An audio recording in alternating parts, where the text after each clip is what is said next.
I think the biggest challenge for this property is the front facade. Landscaping!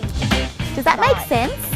Look, not really. The street appeal is going to be epic. It's going to go from a very, very ugly home to a really bold character feel statement. The front facade of the property is just, it's not welcoming at all in any way whatsoever. So as you walk up the driveway that goes to nowhere, you do come to the front porch, but the front porch is hidden behind this unusual lopsided hedge. It's dark, it's gloomy, it certainly needs some work done. So the plan is to have an oversized carport out the front. We're going as close to the side boundary as we can and as close to the house as we can. The property doesn't really have any depth, but what we're thinking of doing is a front deck space. It's certainly going to be our biggest challenge. So what are you thinking design-wise, Bon, about the front here? Yeah, look, it's a tough one because I think it's like a moody traditional. So for instance, the front of this house here, I'm thinking French doors, but black French doors. Oh. Yeah, but still very, very traditional. So the tiles are still traditional and yeah. And I think does that make sense? Look, not really. Yeah, I struggle to find a name for what I'm designing. Yeah, I was going to say, what do you call this? And I thought you won't have an answer. No. To me, this house has zero street appeal. It's got outdated colours like creamy beigey yellow, and it's so flat. It's like lacking all dimension. I really want to give this ugly little duckling some life and some character.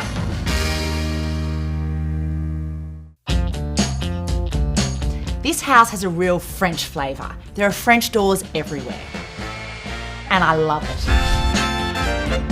So the great thing about these Bunnings doors, which you might not be able to see, but they've got a clear plastic cover on all these glass sections. So whatever you do, don't rip that off too soon. Leave them on there until your painters have painted everything, and then you just peel them off at the end and you'll have a really nice clean edge. Now the biggest transformation has taken place for me out the front at the moment because we've added on this really deep deck. So we've got the Scion linear cladding here around the front of the deck, and we've also got the hardy deck on top. Bringing the front deck out further than we'd originally planned made better use of the front yard, which we'd kind of highlighted was a big waste of space having so much grass out the front. It's now another entertaining space for the property, in all honesty. It's the perfect spot now to just sit out there, watch the kids play in the front yard or entertain guests. We've decided to go with the Scion linear cladding out the front here. We have used it on a couple of houses before and we absolutely love it. It's the perfect texture and look and feel for this style of property. When Lana comes on site, she's always so much fun, but I often have to remind her that she is actually on a building site and there's health and safety regulations. What's happening here is? Privacy screen. Yes. As you know, we love privacy screens. That. So this will all be clad and that's not very safe. Okay, sorry safety officer. Here comes practical police again. Good old Erin coming in with the advice. Yeah, I have to pull her back into line sometimes.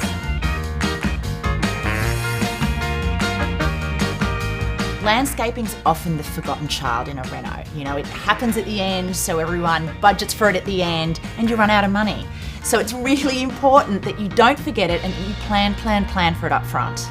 All right, landscaping. Yep. So this is pretty much our biggest stretch of grass. Yep. So turf all here, in between obviously the stepping stones. Yep. I was thinking, tell me what you think, yep. It's just a garden bed along the front here, yep. and a garden bed along the front there. Yep. All right, so turf, stepping stones, garden bed, driveway, yep. Boom, done. All right, excellent. easy. Thank you. We're starting landscaping today. We don't have the carport up yet, but there's a method to that madness. We need to get part of the landscaping done before the carport goes up. So fingers crossed, everything stays on track and the rain that's predicted does not come. So pretty much where we're at with paint colours is external, everywhere, all the cladding. Then we're going to have double doors in Lorna by Dulux. So green. Yeah. Do we get a nod or, that's great. or that's crap? Right, or no, what do I fab. get? Fab. Yeah. You get a high five. I love it. So I love seeing it all come together with the final coat of paint going on the exterior of the house. I think we've experienced Bon at her most indecisive on this reno with the front door. I thought we were painting the door dark green and it's charcoal. Poor Peachy and our painters. I think it's been light, then it's been dark, now it's light in the end. So it's a beautiful, crisp white colour and it just suits the house perfectly.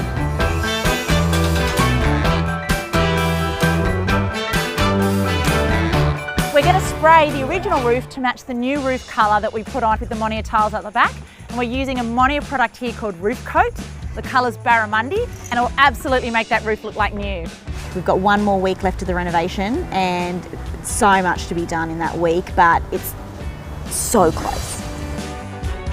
So we're in the final stages of styling and we really wanted a cane chair, so we picked up these little beauties from IKEA and we are spraying today and it is bloody easy. We're actually going to be using Dulux Duramax. The colour that I've chosen for this cane chair is a flat white with a matte finish. I love it. The house has just been transformed. Like, I think we would probably all agree that this property was one of the ugliest that we've attempted to transform. So it'll be brilliant to actually see that before shot and that final after shot. They're just not going to look like the same property. I don't know if you remember this little ugly duckling, but it had this huge hedge across here. It had no street appeal, but I don't think I have ever been so shocked by a facade transformation as I am with this house.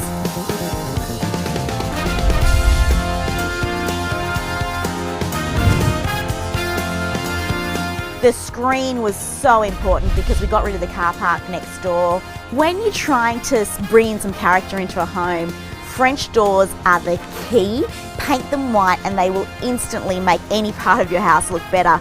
And the thing that has blown my mind the most and has probably transformed, you know, the facade and the street appeal is the Luxaflex canopy awning. The little scallop on the end, the black and white stripe. She's just beautiful.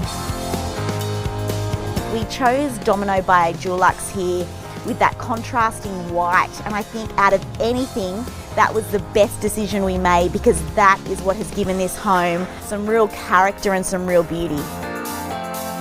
The windows, I can't even believe we were thinking of getting rid of them. They've come up beautifully, and that's the thing about timber windows in your home. You can constantly transform them through paint, and that's what's happened here.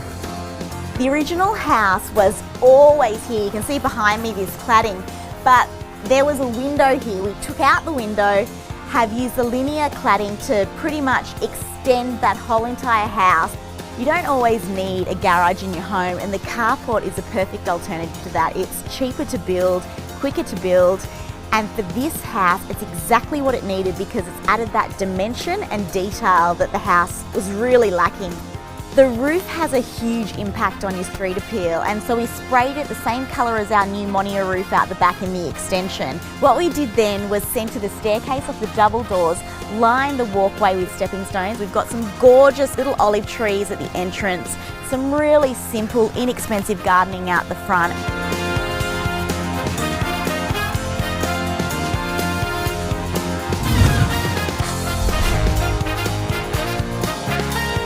I really believe this house has had the biggest transformation out of any property that we've ever done.